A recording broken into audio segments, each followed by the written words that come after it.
नमस्कार दोस्तों, आज का अपना टॉपिक रहेगा वैद्युतिक मापन यंत्र। नया चैप्टर है, नए से स्टार्ट करेंगे। बहुत अच्छा चैप्टर है, ध्यान से पढ़ना, इसको ध्यान से समझना। जहाँ कहीं भी आपको बहुत दिक्कत हो कमेंट बॉक्स में आपको कमेंट कर देना ताकि उसका सॉल्यूशन हो सके। ठीक है, आज का अपना टॉपिक रहेगा वैद्युतिक मापक यंत्र। अब देखो, वैद्युतिक मापक यंत्र इसका मतलब अपने इलेक्ट्रिकल में बहुत सारे कंपोनेंट्स होते हैं। ठीक है, उनके द्वारा कौन कौन सी राशियां ज्ञात की जाती है, उन राशियों को ज्ञात करने के लिए जो इंस्ट्रूमेंट काम में लिए जाते हैं, जो यंत्र काम में लिए जाते हैं, वे यंत्र अपने वैद्युतिक मापक यंत्र कहलाते हैं। अब मापक यंत्रों में देखो, जैसे सप्लाई दी जाती है, वोल्टेज आती है, करंट आती है, उपकरणों में फ्रीक्वेंसी रहती है। ठीक है, और इसके अलावा भी अन्य बहुत सारी चीजें होती हैं, जैसे रेजिस्टेंस हो गया। तो इन सभी चीजों को ज्ञात करने के लिए अपने को मापक यंत्रों की आवश्यकता होती है। तो वे उपकरण जो इन राशियों को मापते हैं वही अपने वैद्युतिक मापक यंत्र कहलाते हैं। अब बात करें तो देखो, वैद्युतिक मापक यंत्र जो होते हैं वो विद्युत के अनेक सिद्धांतों पर कार्यरत होते हैं। ठीक है, अब बात करें तो कई उपकरण ऐसे जो चुंबक के सिद्धांत पर कार्यरत होते हैं, कई उपकरण ऐसे जो ऊष्मीय सिद्धांत के आधार पर कार्यरत होते हैं। ठीक है, तो अनेक प्रकार की जो विद्युत के जो प्रभाव होते हैं, उन प्रभाव के आधार पर ही अपने वैद्युतिक इंस्ट्रूमेंट जो होते हैं वो कार्यरत होते हैं। ठीक है, तो ये थे इनका परिचय। अब बात करते हैं इन यंत्रों का जो वर्गीकरण किया जाता है वो किस आधार पर करते हैं। ठीक है, किस प्रकार से ये काम करते हैं, कौन कौन सी इनकी श्रेणियां बनाई जाती है। तो वैद्युतिक मापक यंत्र जो होते हैं ये मुख्य रूप से दो प्रकार के होते हैं। प्रकार की बात करें तो ये मुख्य रूप से दो प्रकार के होते हैं। पहला प्राथमिक यंत्र,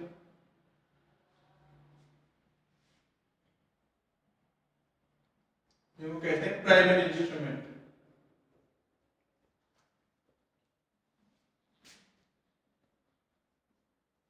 ठीक है, दूसरा आता है द्वितीयक यंत्र,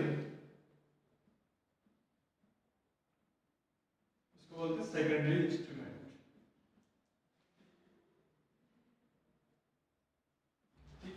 अब बात यह आती है प्राइमरी यंत्र कौन सा होता है, द्वितीयक यंत्र कौन सा होता है। तो दोस्तों ध्यान रखना, प्राइमरी यंत्र वे यंत्र कहलाते हैं जो केवल और केवल अपने वैद्युतिक राशि जो होती है, केवल और केवल वैद्युतिक राशि जो होती है उसकी केवल उपस्थिति ही दर्शाते हैं। तो प्राथमिक यंत्र के लिए ध्यान रखना, ये केवल वैद्युतिक राशियों की उपस्थिति दर्शाते हैं, वैद्युतिक राशियों की उपस्थिति दर्शाने वाले यंत्र।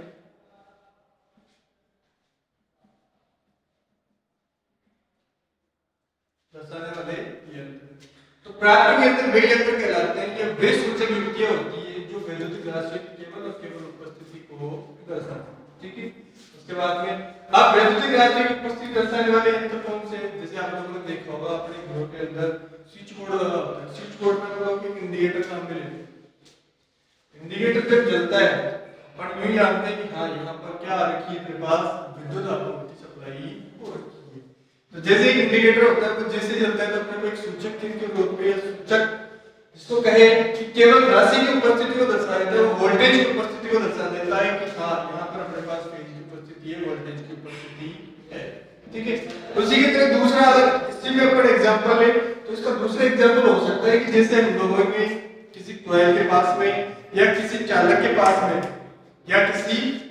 पास में यदि हम लोगों ने कोई सुई रख दी जो चुंबकीय क्षेत्र के प्रभाव में आती है, आने के बाद जिस तरफ उस कंडक्टर में विद्युत धारा का फ्लो होता है उसी तरफ चुंबकीय सुई धारा का विक्षेप दर्शा देती है।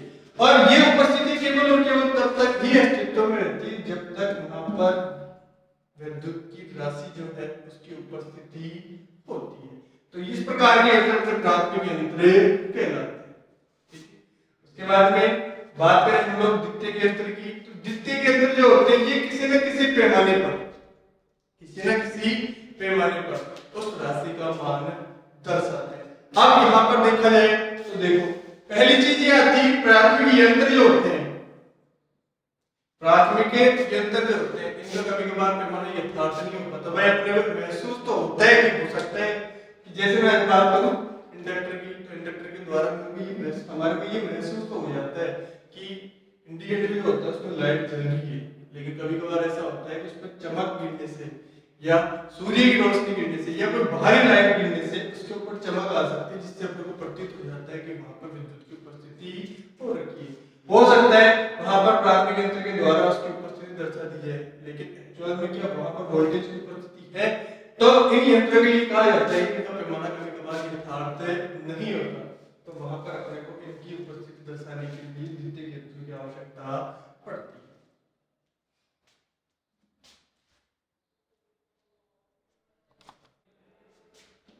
ठीक है दोस्तों, तो प्रकार पता चल गया प्राथमिक यंत्र और द्वितीयक यंत्र। अब द्वितीयक यंत्र में एक चीज विशेष तौर पर ध्यान रखना, इन यंत्रों के द्वारा जो विधि अपनाई जाती है वो अप्रत्यक्ष मापन विधि होती है। द्वितीयक यंत्र के द्वारा अपनाई जाने वाली विधि अप्रत्यक्ष मापन विधि, मतलब कुल मिलाकर के मैं ये कह सकता हूँ कि द्वितीयक प्रकार के यंत्र जो होते हैं उनके द्वारा अप्रत्यक्ष मापन विधि हमें दी जाती है। ठीक है, अब इस बात करें तो देखो प्राथमिक यंत्र तो अपना केवल और केवल सूचक चिन्ह होते हैं, केवल और केवल की उपस्थिति दर्शाने वाले यंत्र होते हैं, लेकिन द्वितीयक यंत्र जो होते हैं ये द्वितीयक यंत्र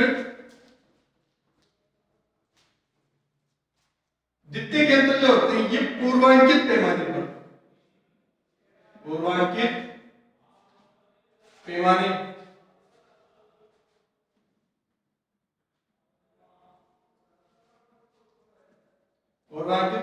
मान को प्रदर्शित करते हैं।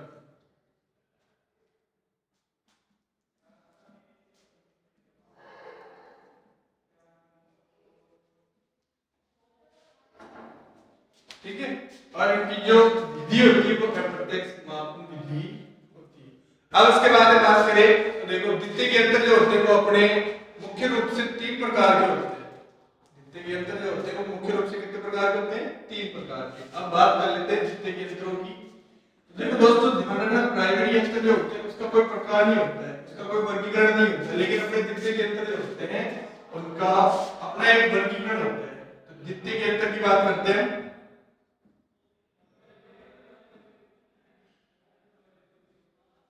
ठीक है, अब बात करें इसके वर्गीकरण की, तो द्वितीयक यंत्र जो होते हैं वो नॉर्मली 3 प्रकार का होता है। 3 प्रकार को हम लोग एक ट्रायंगल के द्वारा समझ सकते हैं।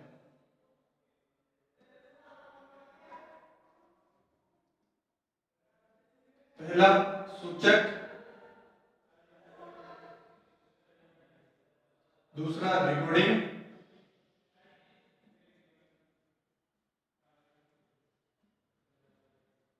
और तीसरा होता है समाकलन।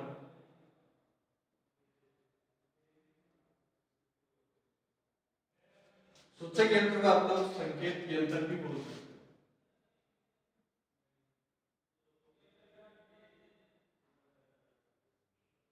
रिकॉर्डिंग यंत्र जो होता है उसको आकलन यंत्र के नाम से जाना जाता है।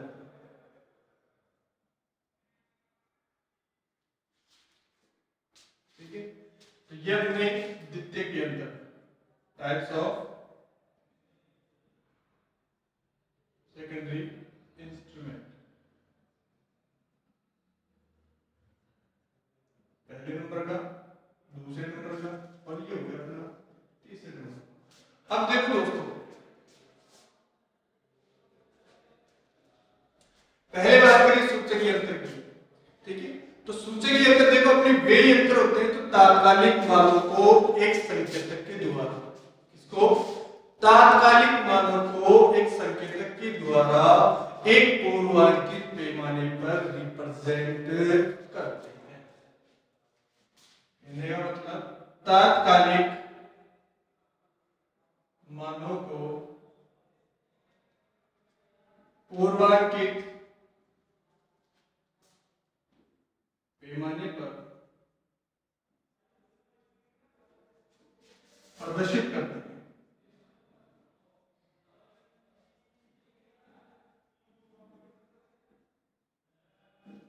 ठीक है, पहले में सूचक यंत्र वे यंत्र होते हैं जो तात्कालिक मानों को पूर्वांकित पैमाने पर प्रदर्शित करते हैं। अब दोस्तों इन यंत्रों के लिए ये चीज विशेष तौर पर ध्यान रखना, ये यंत्र तभी तक काम करते हैं जब तक उस पर विद्युत आपूर्ति मौजूद रहती है। जैसे ही सप्लाई के साथ सप्लाई से इनको पृथक्कृत किया जाता है, इनका संपूर्ण बायोडाटा जो इन्होंने प्रदर्शित किया है वो सारा समाप्त हो जाता है।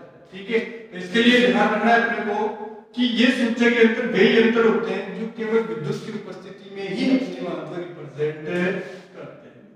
केवल विद्युत की उपस्थिति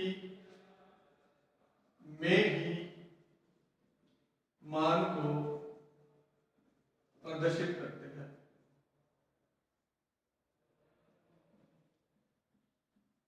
ठीक है दोस्तों, तो ध्यान रखना सूचक यंत्र इंडिकेशन यंत्र अपने वे यंत्र कहलाते हैं तात्कालिक मानों को एक पूर्वांकित पैमाने पर प्रदर्शित करते हैं, और ये उन मानों को तभी रिप्रेजेंट करते हैं जब वहां पर विद्युत की उपस्थिति होती है।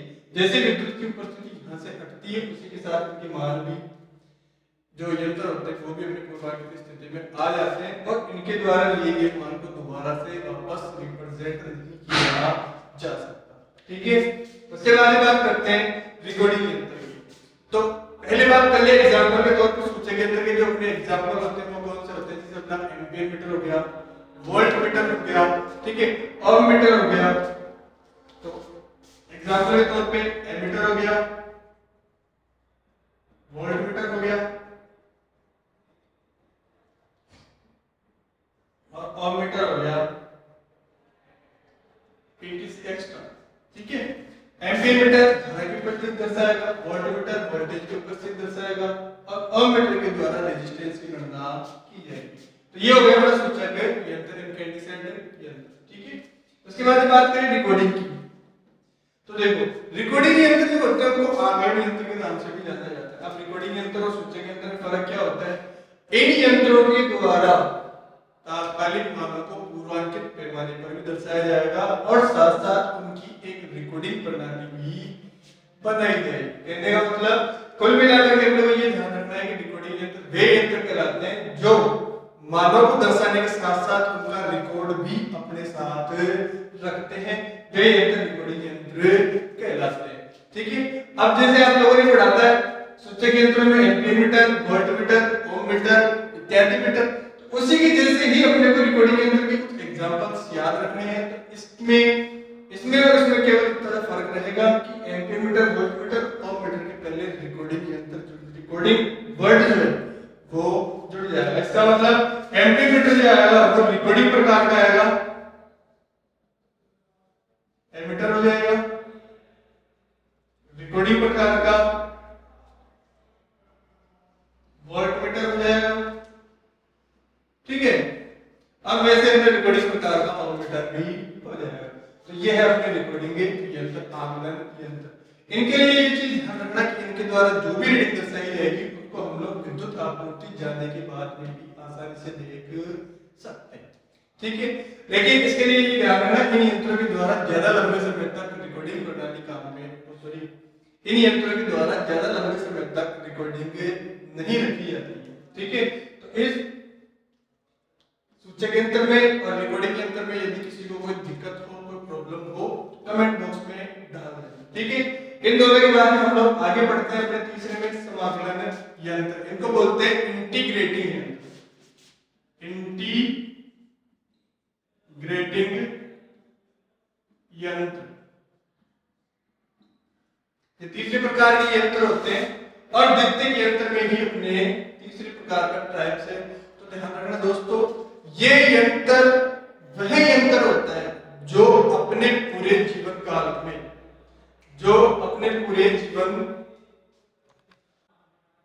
देखो दोस्तों तीसरे प्रकार का यंत्र होता है ना समाकलन यंत्र, जिसको कहा जाता है इंटीग्रेटिंग यंत्र। अब देखो दो हम लोगों ने पढ़े थे सूचक यंत्र और रिकॉर्डिंग यंत्र। सूचक यंत्र में हम लोगों ने पढ़ा था कि जब तक विद्युत की उपस्थिति है तब तक ये मान को दर्शाएगा।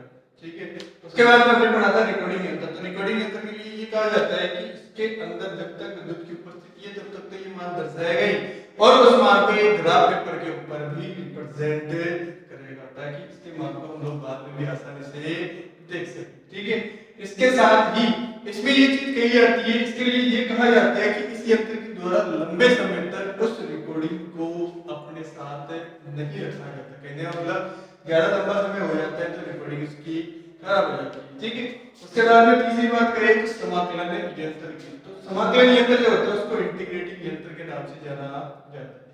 इंटीग्रेटिंग यंत्र में अपने को ये ध्यान रखना है कि ये वे यंत्र होते हैं जो अपने पूरे जीवन काल का बायोडाटा एक ग्राफ पेपर के अंदर अंकित रखते हैं, और इन यंत्रों का रिकॉर्ड हम लोग जब चाहे तब आसानी से देख सकते हैं। ठीक है, तो समाकलन यंत्र, इंटीग्रेटिंग यंत्र होता है, इनके द्वारा अपने पूरे प्रकरण काल में जो भी विवरणिका अंकित की जाती है उसको आसानी से देखा जा सकता है। अब इसके एग्जाम्पल की बात करें तो एग्जाम्पल के तौर पर देखो, आप लोगों ने देखा होगा अपने घरों के बाहर मीटर लगा होता है जिसको हम लोग एनर्जी मीटर के नाम से जानते हैं। तो वो जो मीटर होता है वो एक प्रकार का समाकलन यंत्र ही होता है। और उसके अंदर आप लोग देखते हो वोल्ट मीटर, वोल्टेज अलग आती है, अलग रिप्रेजेंट की जाती है, पावर फैक्टर अलग रिप्रेजेंट किया जाता है, एम्पीयर जो होती है वो अलग रिप्रेजेंट की जाती है। इसके अलावा घर में जो लोड लग रहा है उसकी कैपेसिटी कितनी है, पहले कितना लोड लग रहा था उसकी भी आप लोग जांच कर सकते हैं, अभी कितना लोड लग रहा है उसकी भी आप लोग आसानी से जांच कर सकते हैं। तो समाकलन यंत्र जो होता है वो अपने पूरे जीवन काल का बायोडाटा पूरा रिकॉर्डिंग के तौर पे अपने पास में रखता है। ठीक है, तो kWh किलोवाट आवर अपना एनर्जी मीटर जो होता है वो समाकलन प्रकार का यंत्र होता है। ठीक है, अब इन यंत्रों के लिए देखो, इन यंत्रों पे कार्य करवाने के लिए जो पैमाना बना हुआ होता है उस पर उसका मान रिप्रेजेंट करने के लिए तीन प्रकार के बल कार्यरत होते हैं। मुख्य रूप से तीन प्रकार के बल कार्यरत होते हैं। भाई ऐसा तो है नहीं कि सुई ऑटोमेटिकली बिल्कुल उठ जाती है, उठने के बाद अपना जो पैमाना होता है उस पर जो मान लिखा होता है उसको दर्शा करके ये वापस अपनी जगह लौट आती है। तो इसको गति करवाने के लिए उसका संकेतक जो होता है उसको गति करवाने के लिए भी यहाँ पर तीन प्रकार के बल कार्यरत होते हैं। एक बल ऐसा होता है जो संकेतक को घुमाने का काम करता है, दूसरा बल ऐसा होता है जिसको रोकने का काम करता है, तीसरा बल ऐसा होता है जिसमें कंपन जो होता है उस कंपन को हटाने के काम में आता है। तो इस प्रकार के द्वितीय यंत्र जो होते हैं उनमें मुख्य रूप से तीन प्रकार के बल कार्यरत होते हैं जो अपने विक्षेपण टॉर्क, अवमंदक टॉर्क और नियंत्रक टॉर्क इनके नाम से जाने जाते हैं। ठीक है दोस्तों, अब बात करते हैं इस पे लगने वाले बलों के बारे में। तो अपने इनकैंडिसेंट यंत्र जो होते हैं उसके अंदर आवश्यक बल कौन कौन से होते हैं अब पढ़ते हैं उसके बारे में। ठीक है,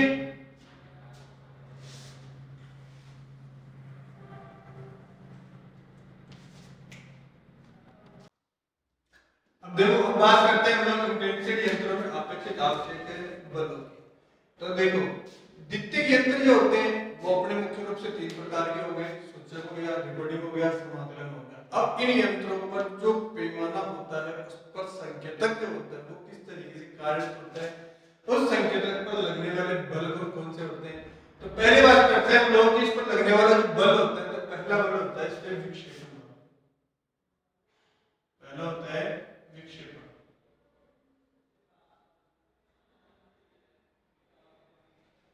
दूसरा होता है नियंत्रक बल।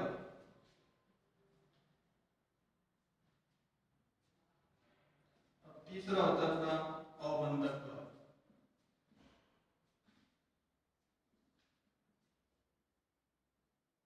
ठीक है दोस्तों, तीन प्रकार के बल होते हैं। पहला होता है विक्षेपण बल, दूसरा होता है नियंत्रक बल और तीसरा होता है अपना अवमंदक बल। पहले चीज अपने को ये ध्यान रखना है कि विक्षेपण बल जैसे नाम से ही पता चलता है, नाम से ही अपने को क्या चल रहा है पता चल रहा है। तो ध्यान रखना विक्षेपण बल जो होता है वो संकेतक को एक जगह से दूसरी जगह गति करवाने के लिए कार्यरत होता है। तो विक्षेपण बल जो होता है इसके द्वारा संकेतक को गति करवाई जाती है, संकेतक को गति करवाने वाला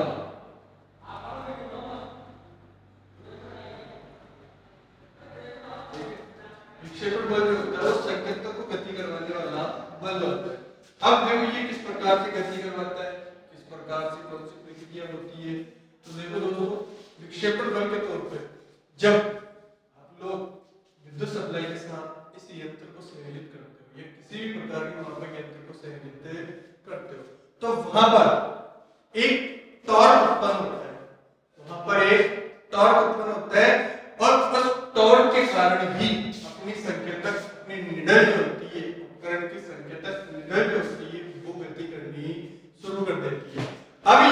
करने वाला जो संकेतक होता है ये विद्युत के किसी न किसी प्रभाव के ऊपर निर्भर करता है।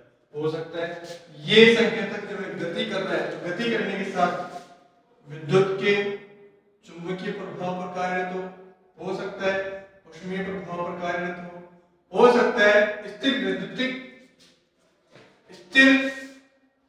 वैद्युतिकी आदि के द्वारा विकसित हुआ हो।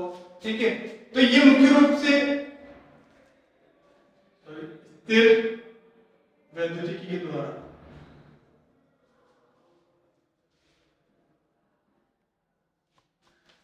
तो अपना विक्षेपण बल जो होता है वो संकेतक को गति करवाने वाला बल होता है, एक तरीके से टॉर्क होता है जो विद्युत के चुंबकीय प्रभाव पर हो सकता है, ऊष्मीय प्रभाव पर हो सकता है, स्थिर वैद्युतिकी के द्वारा उत्पन्न हुआ।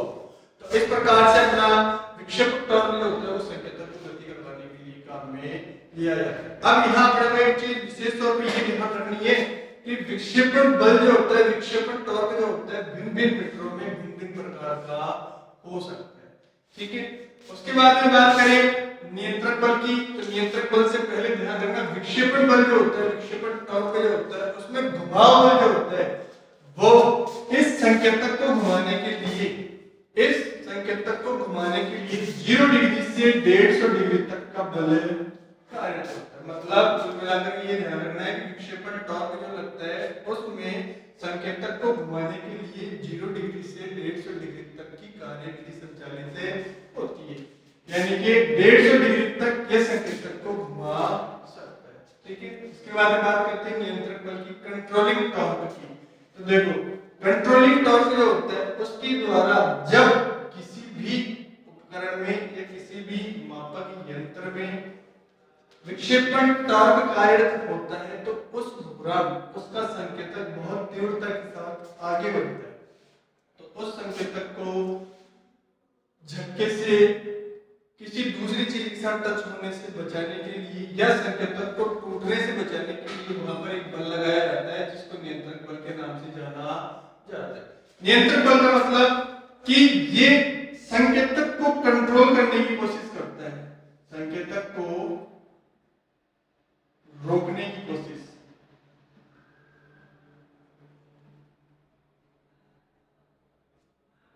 करने वाला,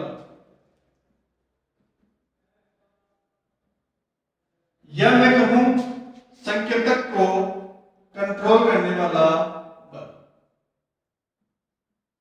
कंट्रोल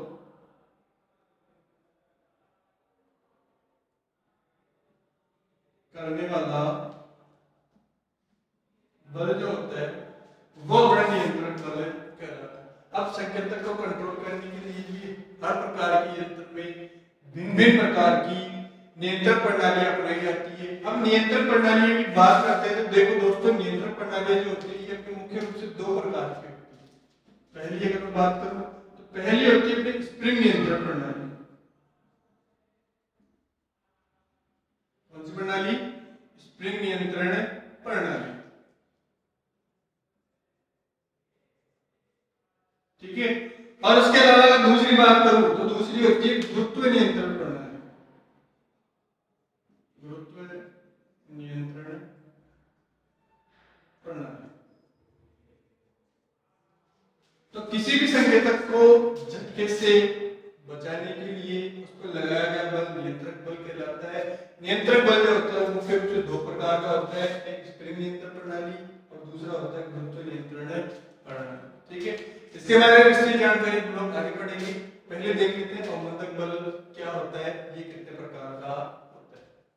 चलो तीसरी बात करें अवमंदक बल की। तो अवमंदक बल जो होता है तो ध्यान रखना दोस्तों, जब विक्षेपण बल का कार्य संकेतक को गति करवाना है, नियंत्रक बल का कार्य संकेतक को कंट्रोल करना है, तो अवमंदक बल जो होता है तो आप लोगों ने देखा होगा कभी कभार संकेतक अपनी जगह स्थिर नहीं रह पाता, वो कभी दाएं कभी बाएं दोनों तरफ गमन करता हुआ रहता है। तो उस गमन को कंट्रोल करने के लिए वहां पर जो बल लगाया जाता है वो लगने वाला बल अपना अवमंदक बल कहलाता है। कहने का मतलब कि संकेतक को पूर्ण रूप से पैमाने पर स्थिर करने वाला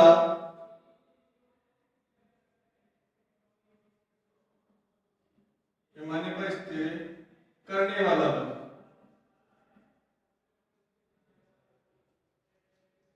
कौन सा बल कहलाता है? अपना अवमंदन बल। तो विक्षेपण टॉर्क संकेतक को गति करवाएगा और ये विद्युत के किसी न किसी प्रभाव के ऊपर निर्भर करेगा, ठीक है। उसके बाद नियंत्रण बल, तो संकेतक जो होता है उसको तेज गति से रोकने का काम करता है, ठीक है, कंट्रोल करने का काम करता है। दो प्रकार का होता है, स्प्रिंग नियंत्रण प्रणाली और गुरुत्व नियंत्रण प्रणाली। उसके बाद बात करें अवमंदन बल की, तो संकेतक को पूर्ण रूप से पैमाने पर स्थिर करने वाला एक बल होता है। पैमाने की बात हुई है तो यहाँ अपने के लिए ध्यान रखना है कि जैसे मान लेते हैं कि अपना ये पैमाना है और ये अपना संकेतक है, तो ये संकेतक बार बार इधर या इधर गमन करे तो उसको दोनों तरफ गमन ना करवा करके एक जगह स्थिर करवाने के लिए जो बल कार्य होगा वो कार्य बल ही अपना अवमंदक बल होगा।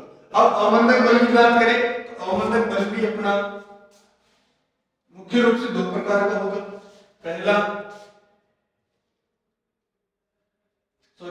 अवमंदक बल जो होगा मुख्य रूप से अपना तीन प्रकार का होगा। तो ये रहेगा अपना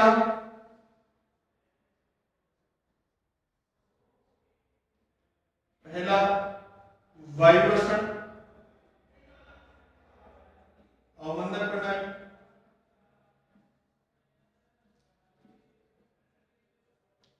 दूसरी जो होगी वो होगी एडी धारा अवमंदन,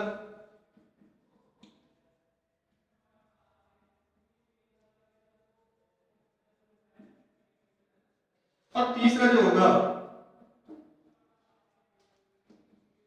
वो होगा अपना द्रव्य अवमंदक द्रव्यघर्षण अवमंदक प्रणाली। ठीक है दोस्तों, तो अपना अवमंदक बल जो होगा मुख्य रूप से तीन प्रकार का होगा। पहला वायुप्रसरण अवमंदक प्रणाली, दूसरा एडी धारा अवमंदक प्रणाली और तीसरा है द्रव घर्षण अवमंदक के प्रणाली। देखो वायु घर्षण अवमंदक प्रणाली में वायु कार्यरत होगी। एडी धारा अवमंदक प्रणाली जो है वहां पर एल्यूमिनियम की कोई डिस्क लगी होगी और वो डिस्क विद्युत धारा लेकर के अपना चुंबकीय क्षेत्र स्थापित करके उसको रोकने का कार्य करेगी। उसके बाद में तीसरा द्रव घर्षण अवमंदक प्रणाली, तो इसके अंदर पात्र के अंदर भरा हुआ द्रव जो रहेगा वो संकेतक को रोकने का कार्य करेगा। तो यहाँ तक किसी को दिक्कत हो तो कमेंट बॉक्स में लिख करके बता देना। अब हम लोग वापस दोबारा इसको पूर्ण रूप से देखते हैं। तो पहले विक्षेपण बल अपना नॉर्मली है, बस यहाँ ये ध्यान रखना है कि संकेतक को गति करवाने वाला बल होता है और 0 डिग्री से 150 डिग्री तक इसको घुमाव बल महसूस करवाता है। उसके बाद में ये ध्यान रखना है कि ये किसी न किसी विद्युत के प्रभाव पर निर्भर करता है, ठीक है। उसके बाद बात करते हैं नियंत्रण बल की। तो अब दोबारा स्टार्ट करते हैं हम लोग नियंत्रण बल को थोड़ा विस्तृत ले लेते हैं।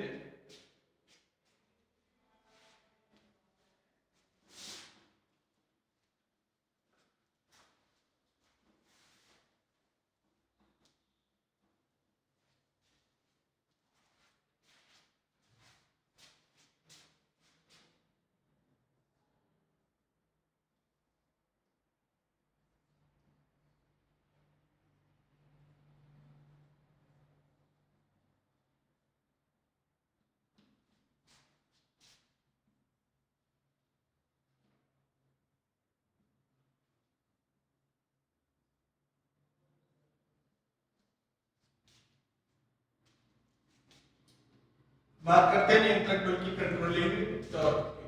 तो देखो दोस्तों, अभी मैंने नियंत्रक बल के लिए कहा था कि नियंत्रक बल वह बल होता है जो संकेतक को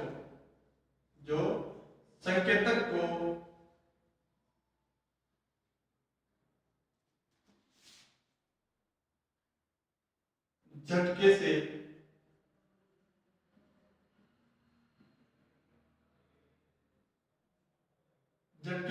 टूटने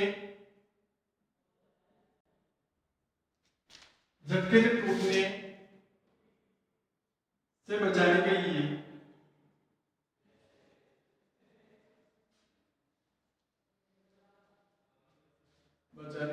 अपनाया जाता है।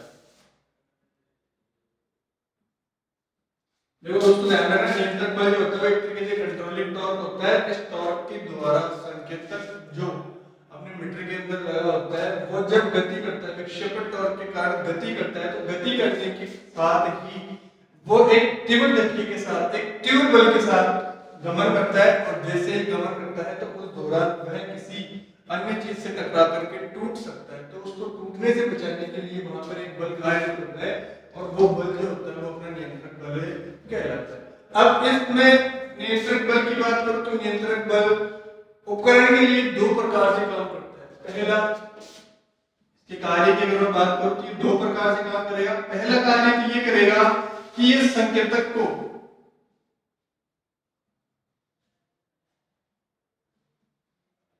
टूटने से बचाएगा,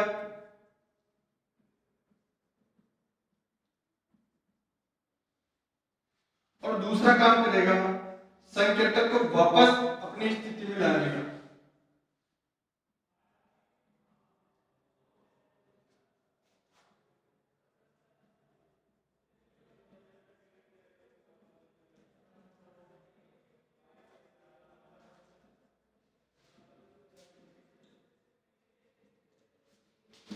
तो दो काम करेगा, पहला काम तो करेगा संकेतक को टूटने से बचाएगा, और दूसरा संकेतक को वापस अपने पहले वाली स्थिति में लाने का भी कार्य ये करेगा।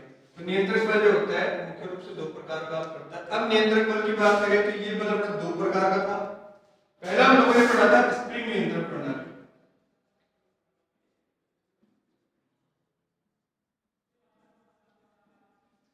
तो दोस्तों ध्यान रखना, स्प्रिंग नियंत्रण प्रणाली में नाम आया पहले स्प्रिंग। तो स्प्रिंग नियंत्रण प्रणाली से हमें ये पता होना चाहिए कि इस नियंत्रण प्रणाली में पहला माध्यम स्प्रिंग ही है, और यहाँ पर स्प्रिंग जो होती है ये किसी धुरे के ऊपर, ये किसी धुरे के ऊपर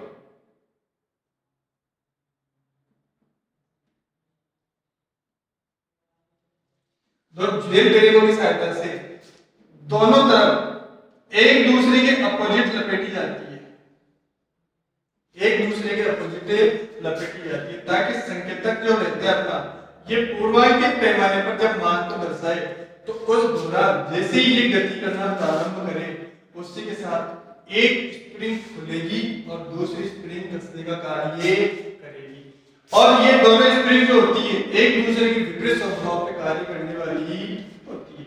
दोनों स्प्रिंग जो होती है वो फास्ट ब्रॉन्ज की बनी होती है।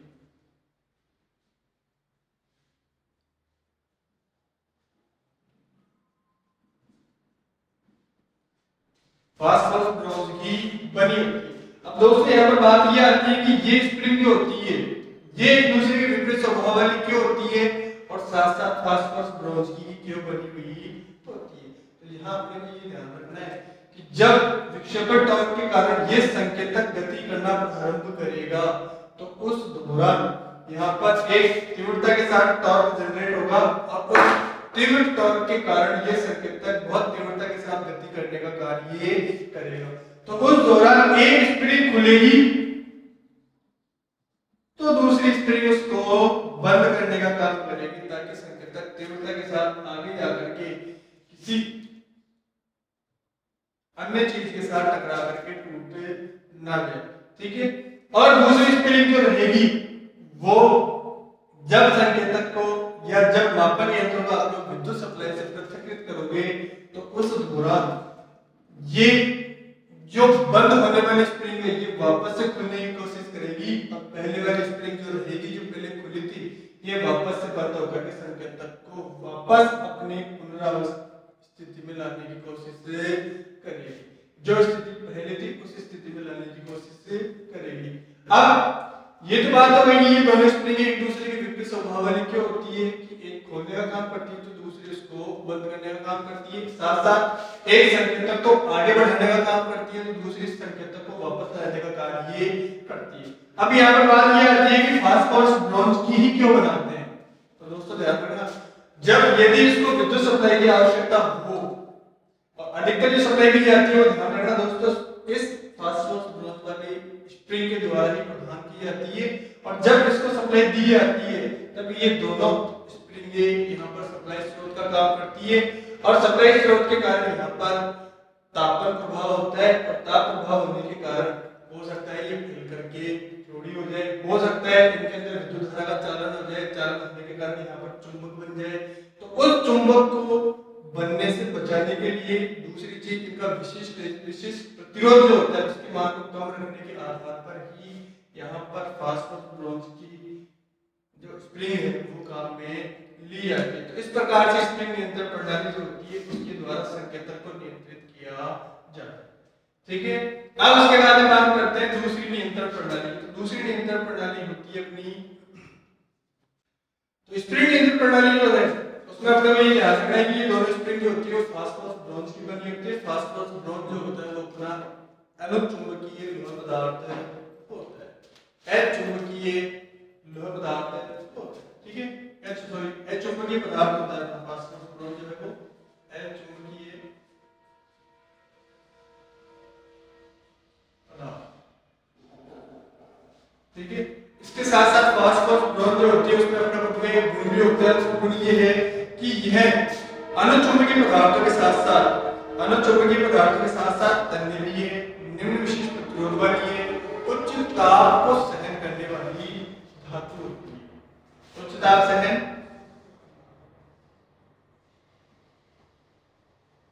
ठीक है, निम्न विशिष्ट प्रतिरोध,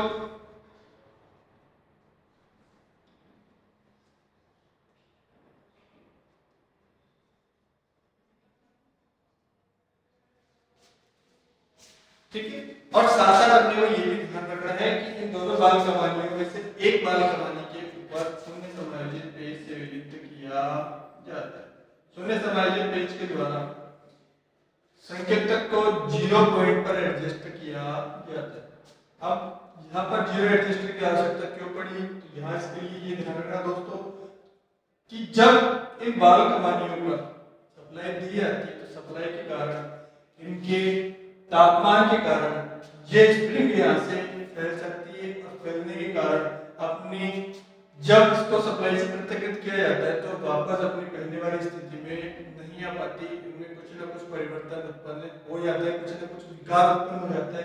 तो उसको समाप्त करने के लिए यहाँ पर शून्य एडजस्टर का प्रयोग किया जाता है। शून्य एडजस्टर की सहायता से बाल कमानियों को कस करके वापस इस संकेतक को 0 पर एडजस्ट किया जाता है।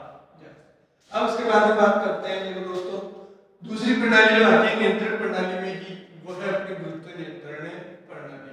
तो गुरुत्व नियंत्रण प्रणाली के लिए दोस्तों ध्यान रखना स्पिंडल बड़ा होता है, स्पिंडल पे 2 समान मान का वेट इस प्रकार से रिलीज किया जाता है कि जब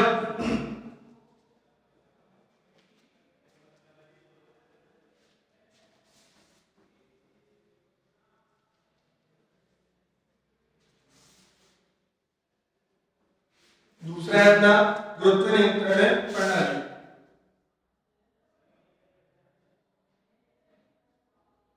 गुरुत्व नियंत्रण प्रणाली इस प्रणाली में देखो ध्यान रखना दोस्तों स्पिंडल जो होता है धुरा जो होता है उसके साथ ऊर्ध्व स्थिति में वेट को कुछ इस प्रकार लगाया जाता है कि जब संकेतक गति करे तो ये वेट भी अपनी जगह पर गति करे और गति कुछ इस प्रकार हो कि उस पर कुछ ज्यादा लोड ना लगे। कहने का मतलब गति एकदम से उसकी ना बढ़े, तो उसको अपनी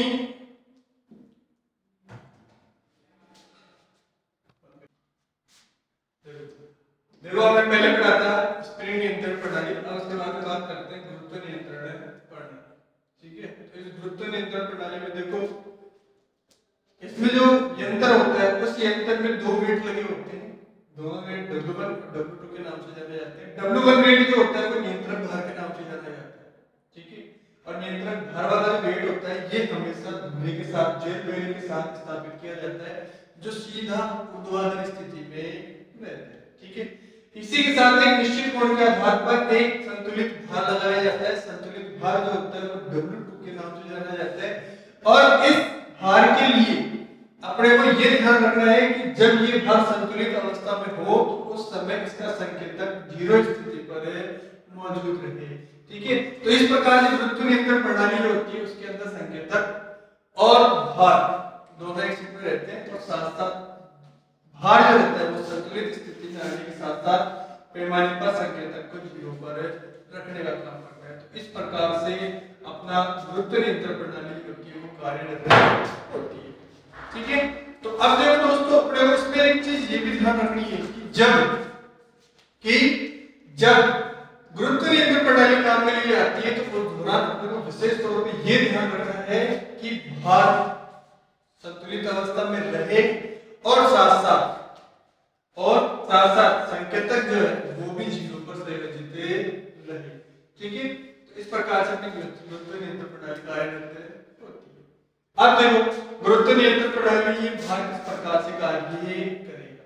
तो देखो, जब इस यंत्र को सप्लाई के साथ संयोजित किया जाएगा तो उस दौरान विक्षेपण टॉर्क के कारण संकेतक गति करने की कोशिश करेगा। जब यह गति करने की कोशिश करेगा उसी के साथ भार भी यहाँ पर इसी के समतुल्य गति करने की कोशिश करेगा और दोनों की दिशा जो होगी वो एक दूसरे के विपरीत हो जाएगी। जब संकेतक आगे की ओर दोलन करेगा तो भार जो रहेगा वो इसके विपरीत दिशा में गति करने की कोशिश करेगा। जिस हिसाब से इसमें विक्षेपण टॉर्क कार्य करेगा उसी हिसाब से इसमें गुरुत्व भार गति करता रहेगा। ठीक है, तो इस प्रकार से भार के द्वारा इस संकेतक को तीव्रता के साथ आगे बढ़ने नहीं दिया जाता है। इस प्रकार गुरुत्व नियंत्रण प्रणाली में लगा हुआ भार जो होता है वो संकेतक को झटके के साथ आगे जाने से रोकने का कार्य करता है। ठीक है, तो संतुलित भार जो रहेगा वो तो संकेतक को आगे बढ़ने का काम करेगा और नियंत्रक भार जो रहेगा सप्लाई कट जाने की स्थिति में या सप्लाई बाधित हो जाने की स्थिति में संकेतक को वापस 0 स्थिति में लाने का कार्य करेगा। तो इस प्रकार से गुरुत्व नियंत्रण प्रणाली एक मापक यंत्र कार्य हो जाती है। अब दोस्तों यहाँ पर एक चीज अपने को ध्यान रखनी है कि जब नियंत्रण प्रणाली प्रयोग में ली जाती है तो वहां पर स्प्रिंग नियंत्रण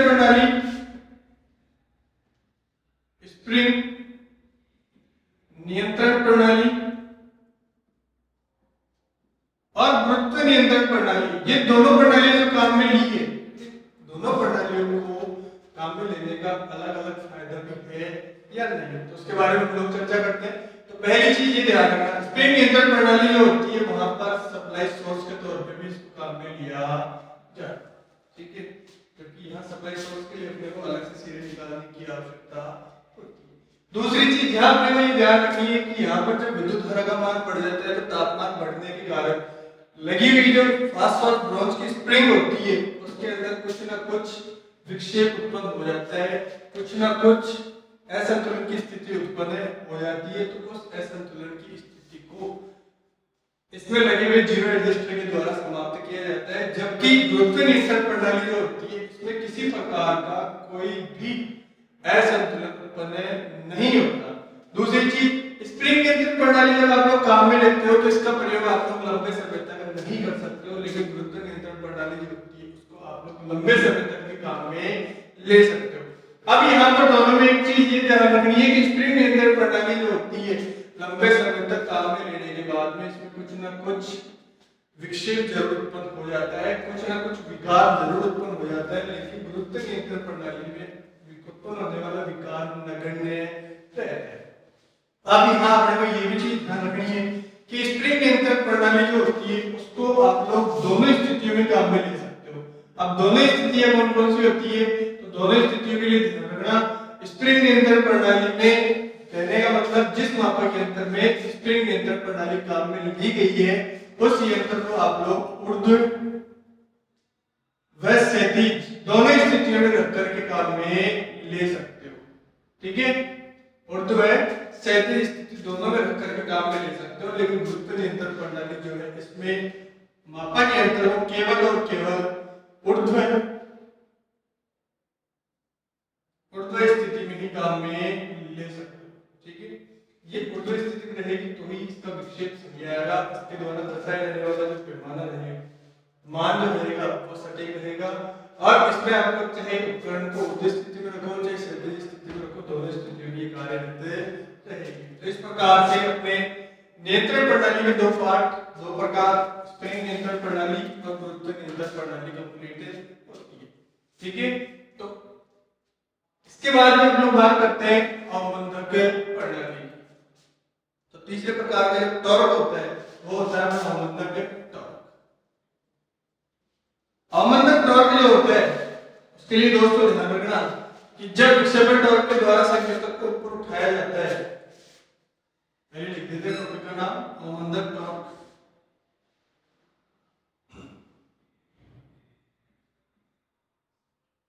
अवमंदक टॉर्क, अवमंदक टॉर्क के लिए दोस्तों ध्यान रखना कि जब विक्षेपण टॉर्क के द्वारा संकेतक को ऊपर उठाया जाता है या पैमाने को आगे बढ़ाया जाता है या पूर्वांकित पैमाने पर गतिमान करवाया जाता है, तो वहां पर लगने वाले नियंत्रण बल के कारण और विक्षेपण बल के कारण संकेतक एक जगह स्थिर नहीं रह पाता और वह कभी दाएं और कभी बाएं और गति करता रहता है। तो उस समय उसमें आए हुए इस विकार को खत्म करने के लिए एक बल कार्यरत होता है, वह बल अपना अवमंदक टॉर्क या अवमंदक बल कहलाता है। अब अवमंदक बल की बात करें तो अवमंदक बल भी मुख्य रूप से 3 प्रकार का होता है, ठीक है। तो पहला है अपना वायु घर्षण अवमंदक, वायु घर्षण अवमंदक। दूसरा है अपना एडी धारा अवमंदक,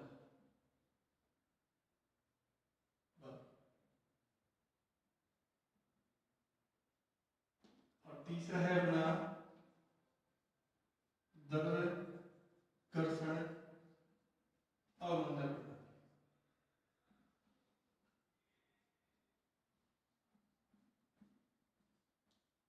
तो ये 3 प्रकार के बल कार्य होते हैं अवमंदक बल में। पहला वायु घर्षण अवमंदक प्रणाली या बल, दूसरा है एडी धारा अवमंदक और तीसरा है द्रव घर्षण अवमंदक प्रणाली।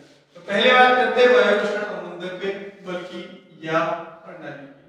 तो दोस्तों इसमें अपने को ये ध्यान रखना है कि इसके लिए एक चल लोह पत्ती काम में ली जाती है, एक चल लोह पत्ती होती है और एक सचल लोह पत्ती होती है।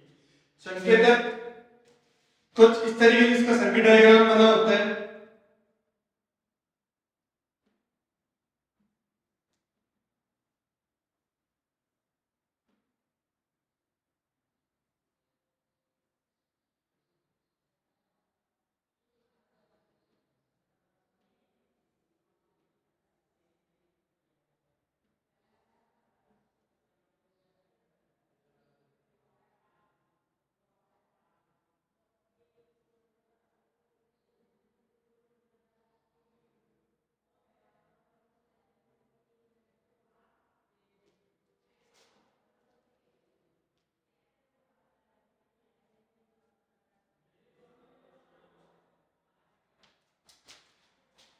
इसमें एक पिस्टन नुमा पत्ती लगी होती है और ये पिस्टन नुमा पत्ती जो होती है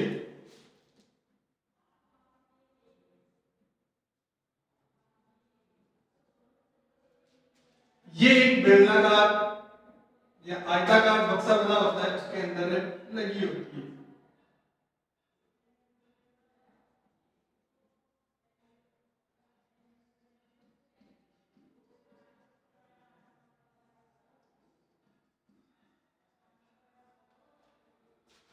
अब देखो दोस्तों ये किस तरीके से काम करेगी कि जब इसको सप्लाई के साथ संयोजित किया जाएगा तो उस दौरान संकेतक गति करेगा,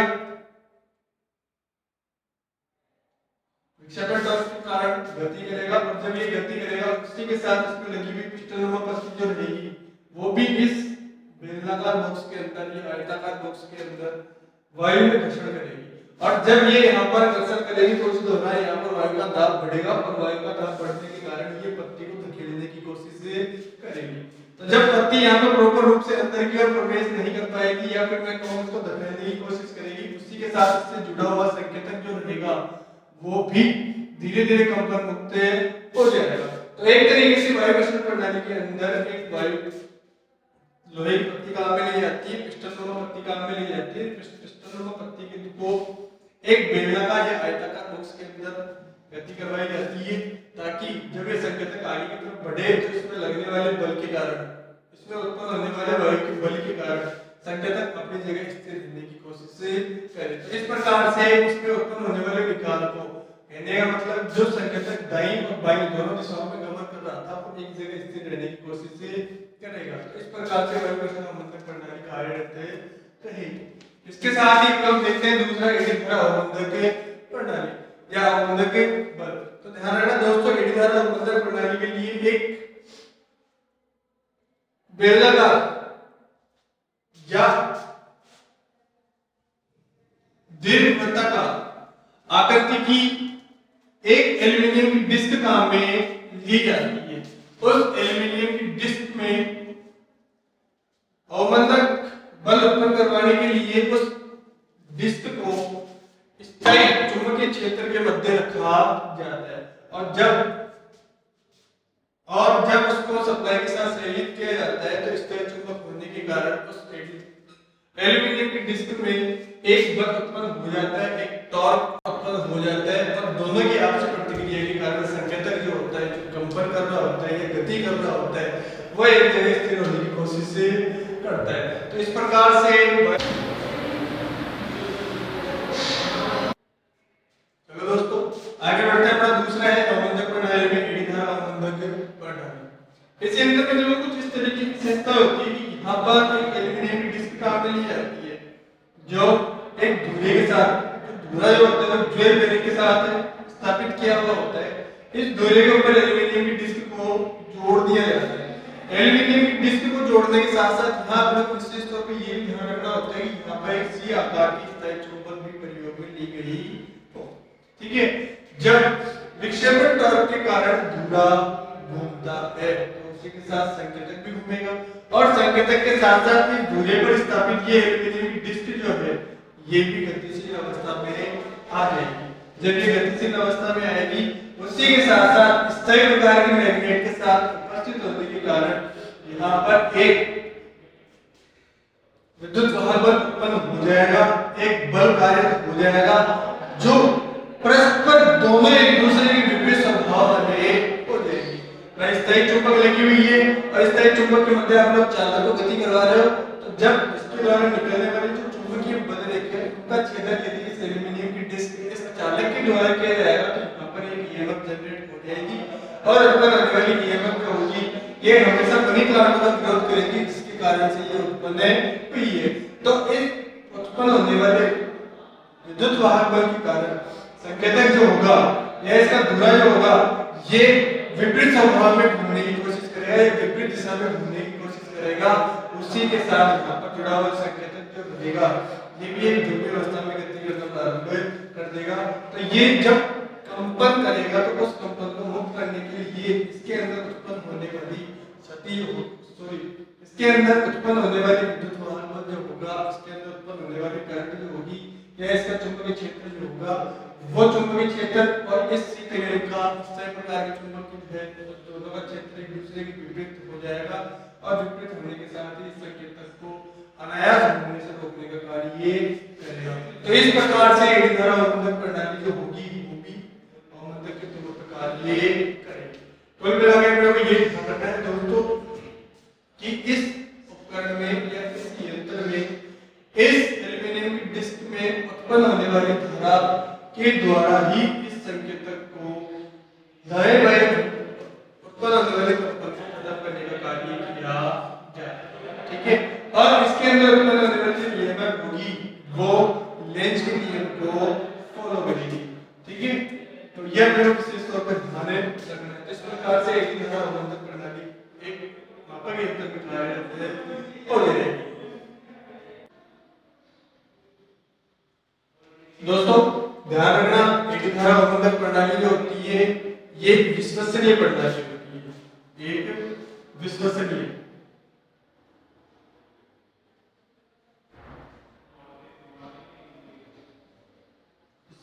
प्रणाली होती है। अब यहाँ एक चीज का विशेष तौर पर ध्यान रखना दोस्तों वो ये कि हम लोगों ने अभी तक दो प्रकार की अवमंदक प्रणालियां पढ़ी है, पहली वायुवर्ण अवमंदक प्रणाली और दूसरी एड़ी धारा अवमंदक प्रणाली। इन दोनों प्रणाली में ध्यान रखना ये विश्वसनीय प्रणाली होती है लेकिन इससे ज्यादा जो प्रयोग में ली जाती है वो प्रणाली अपनी वायुवर्ण अवमंदक प्रणाली होती है। सर्वाधिक उपयोगी प्रणाली होती है, सर्वाधिक उपयोगी प्रणाली जो होती है वो अपनी वायुवर्ण अवमंदक प्रणाली।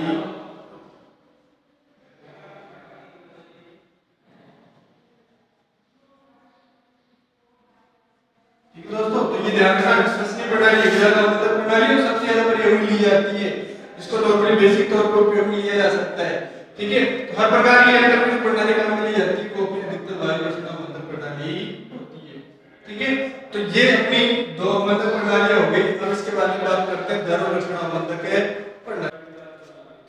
दोस्तों बात करते हैं तीसरी अवमंदन प्रणाली है जिसका नाम है ध्रुव रचना अवमंदक प्रणाली।